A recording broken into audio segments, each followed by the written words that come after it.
Malaking biyaya ng kalikasan kung ituring ng mga tiga-Dumanhog, Cebu ang kanilang kagubatan. Dito sila nakakakuha ng kanilang kabuhayan. Pero alam din nilang ang sukal nito may itinatagong peligro. Tahanan ito ng mga makamandag na hayop at insekto. Wala ritong maayos na mapagkukunan ng tubig at higit sa lahat ang gubat punong-puno ng hiwaga. Kaya ganun na lang ang pag-aalala ng mag-asawang Paquito at Alicia nung nawala ang 18 anyos nilang anak na si Renzo na pinaniniwalaan nilang naligaw at ginawang bihag ng gubat. Sakit ayos sila. Pag hindi natin makita ngayon, wala na tayong choice, baka patay na yon. Kaya ang buong barangay nagbayanihan para hanapin si Renzo sa gubat. Renzo! Ay ka man punta! Asa ka man? Kuli dire! Pero ang pinakakinatatakutan nila ang paniniwalang may kumuha kay Renzo. Gitaguan siya, silingon nato. Nasaan na nga ba si Renzo?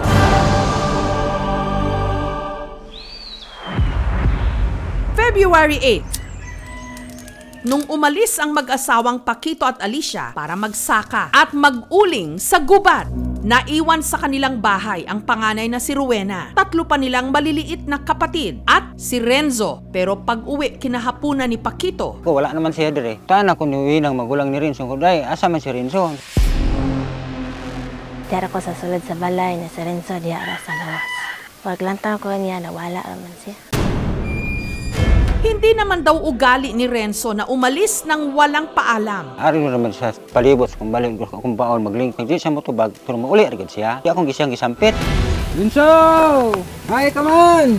Pero kato sikog sampit niya hantod hapon. Wala mo siya motobag, hantod man nagabi eh. Nung araw na yon, hindi umuwi si Renzo. Kaya kinabukasan, lumapit na sila sa barangay. Tumawag sa akin yung konsyala namin. Sabi niya, ma'am, nawawala yung anak ni Alice. Naabot mi ato sa nakalilain ng barangay. Siya kanang tulo ka barangay na among naadto. Wala kimi na ilhan nga dito siya kay wala na mo siya nakita. Ang kanilang pinangangambahan, si Renzo, baka naligaw sa gubat. Ginalugad nila ang masukal na kakahuyan. Pero lumipas ang 2 araw, hindi pa rin nila mahagilap ni anino ni Renzo. Kaya sa 3 araw ng paghahanap, nagpatulong na sila sa vlogger na si Juan. Pwede ba daw magamit yung drone ko? Gusto nilang magpalipad dito sa bundok. Mao na diyang bungtura, amo yun ang kung ano diyan. Si Juan kasama ang mga barangay tanod. Pinasok ang gubat at isa-isang inakyat ang dinaanan nilang 4 na bundok.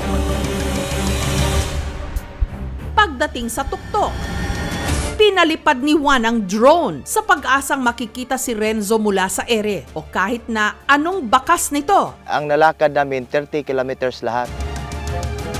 Pinuntahan namin yung kuweba na yung supply ng tubig na dito. So mao ni ang lungag nga ato-atoon mga guys. Basig na adiri tago. Walang tao doon.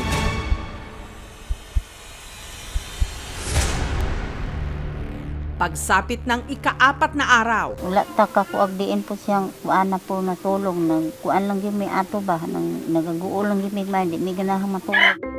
It depends on the age and personal well-being of the individual. Kung paano siya makakasurvive for like no food and no drinks at all. There are sources of water, but the problem there is yung tinatawag nating linis. Although marami tayong greens sa forest, but we are not sure if these are safe. dahil desperado na sila, lumapit na sa albularyo. At ayon dito, hindi raw talaga nila basta-basta mahahanap si Renzo. Dahil si Renzo di umano, Itaguan siya, silingon nato. Year 50s pa. May history din dito na may babae daw na nawawala doon sa tinatawag nilang na puting pangpang, yung lamisang bato. ang batong tinutukoy ni Juan matatagpuan daw sa pusod ng kagubatan. Dito na may naalala si Paquito nung araw na nawala si Renzo. Kung ako nisaka sa taas, Nangumpay ko, itutur akong kakahuyan diha. Turya po sa mga mananambal nga ako kuno diha nakasala nga nangumpay ko, nakaigo po kuno kog bata, mao gibugti po akong anak. Kung sa may atong may latang na yung kapwa na may tip sa mga netizen kapwa nga kapwa nga nanimaho dito sa abokat. Ato lang yung sulaya ron sa pagpangita. Pagita, sa sulan kaya ako pa'y taon kasi na lang. Makita na ito ba? Mahulog ako. Pero lumipas na ang 3 pang mga araw. Bigo pa rin silang makita si Renzo. May nang dili trabaho si Roy, wala gyud masulod sa mong ulo mong trabaho man takaon buot mig dili kaon. Din ataka na dit nataga na ang kaon. All kayo basirba nga hunaon ingon anak ko ang anak. Sakit kayo sir ay nagtakon ako nagtarong trabaho sir.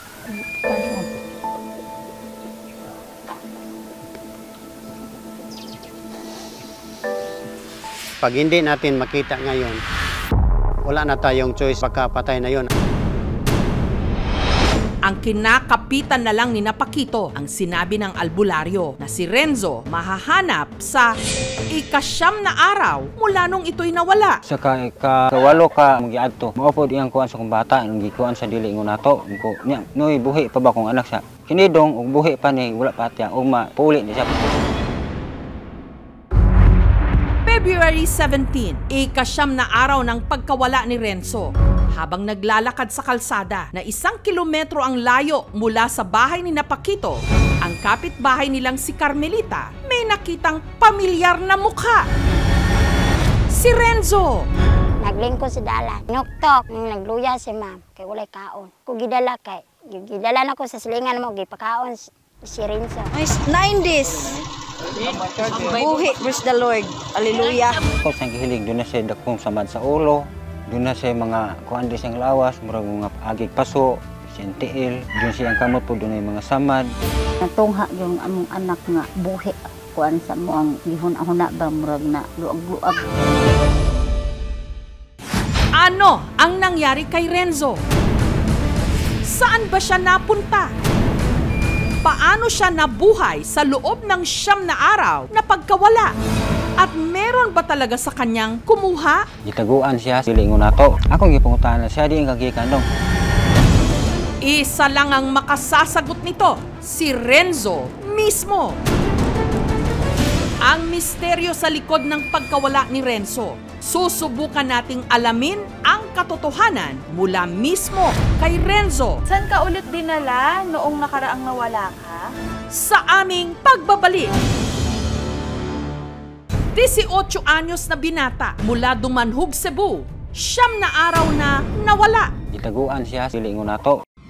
Hanggang sa ika-9 na araw na sinabi ng albularyo na lalabas si Renzo, buhay nga itong nakita. Naglingko sa dalan. Nuktok, nagluya si ma'am. Kay walay kaon. 9 days. Buhi, praise the Lord. Hallelujah.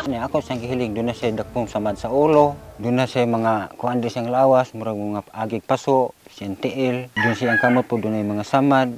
Ang tanging makasasagot kung ano talaga ang nangyari kay Renzo, siya mismo. Kaya sinubukan siyang tanungin. Saan ka ulit dinala noong nakaraang nawala ka? Pero si Renzo, hindi maipaliwanag kung anong nangyari sa kanya. Renzo, tapos ka na kumain, Renzo? Si Renzo kasi, isa pa lang, pipi. Akong gipangutan na siya di ang kagikan dong. Igo naman siya mo ingon, ana. Bato lamisa. Wala talaga akong sa isip ko, ma'am, na inano siya ng masamang tao. Posibleng inano siya ng hindi katulad sa atin, yung mga engkanto. Pag sinabi mo na ito ang nangkuha sa'yo, mas madaling tayong maniwala. So yung mga engkanto is just one of the manifestations ng mga tao para again, ma-explain, maintindihan kung bakit ba nangyari mga hindi natin ma-explain. Maraming possibilities, ma'am, na nakasurvive si Renzo. Sa atin, human instinct, kung gutom na tayo, pwede siyang nakakita ng ma-intake na fluid, maraming halaman sa kanyang kapaligiran na pwede niyang kainin. Pina-check up ng aming team si Renzo. Sige, kinahaglaw. Yung malaking sugat sa ulo, may nana na siya. Baka yung bacteria is mag-spread na sa brain. So, bibigyan ko siya ng antibiotics. Very limited ang language development niya. Sa tingin ko si Renzo is suffering from yung tinatawag namin na intellectual disability or more commonly known as mental retardation. Ang pinakamaganda is bigyan siya ng IQ test. If yung intellectual age is about 5 years old and above, pwede pa siyang ma-train to do certain things. Ang among buhaton ron nga among hugta na gyud sa pagbantay ng among anak nga maatiman siya sa pag-ayo. Mayroon naman kaming tao doon na nagmonitor din sa kanya. 9 days. Buhi, praise the Lord. Hallelujah. Palaisipan pa rin kung anong nangyari kay Renzo sa loob ng 9 na araw na siya'y nawala. Pero sa ngayon, ang mas mahalaga, nakauwi na siya sa kanyang pamilya at ang pag-aalala nila nagwakas na.